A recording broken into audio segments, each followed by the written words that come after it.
ఈ చంద్రబాబు మోసకారి మాటలు నమ్మద్దండి. తప్పకుండా అతను ఏం మాట్లాడినా ఏం చేసినా ఈ రోజు నైరాశ్యంలో మాట్లాడుతూ ఉన్నాడు.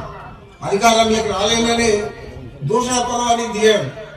నువ్వు ఏదైనా చేస్తుంటే 2014 నుంచి 19 దాకా 5 సంవత్సరాలు అవి చెప్పుకోవాలి. ఈ రోజు మనం చెప్తా ఉన్నాం, అమ్మఒడి ఇచ్చాడు జగన్మోహన్ రెడ్డి గారు, ఓట్లేని పిల్లల కోసం విద్యా దీవెన, వసతి దీవెన, మన రోజువారీ మెనూ పెట్టి గోరుముద్ద అని చెప్పి కూడా పెట్టి ఇన్ని సంక్షేమ పథకాలు ఓట్లు లేని పిల్లల కోసమే చేశాడంటే నువ్వు ఏం చేస్తావు? నాడు నేడు స్కూల్స్ ఊకే రంగు పూసాలంటాడు. బుద్ధన్నా ఉందా? అంత వయసు ఉంది, ఆ వయసులో మాట్లాడాల్సిన మాటల మీ పిల్లలేమో ఇంగ్లీష్ మీడియంలో చదవాల, రాని వచ్చేదాన్ని తెలుగులో మాట్లాడతాడు వాళ్ళ లోకేష్ గారు.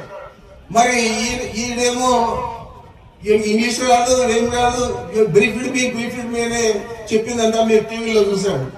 ఓట్ల కోట్ల కేసులు దొరికిపోయి ఇతను కూడా నా గురించి మాట్లాడుతున్నాడు.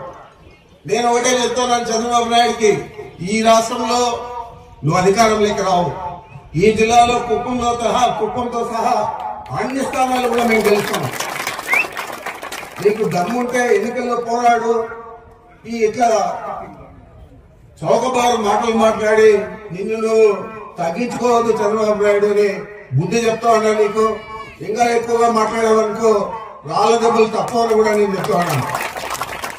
ఇంత నీచంగా మాట్లాడే పరిస్థితి చంద్రబాబు దాపరించిందంటే ఇలాంటి వ్యక్తులు మన జిల్లా నుంచి ముఖ్యమంత్రులై మామను వెనుపోటు పడితే అధికారం తీసుకొని మన చెడ్డ పేరు తెచ్చారు. చిత్తూరు జిల్లా వాసులు అంటే వెనుపోటుదారులా? నువ్వు ఒక్కడే వెనుపోటుదారుడు. ఈ జిల్లాకు కూడా వెనుపోటు పొడిచావు, కుప్పానికి కూడా వెనుపోటు పొడిచావు.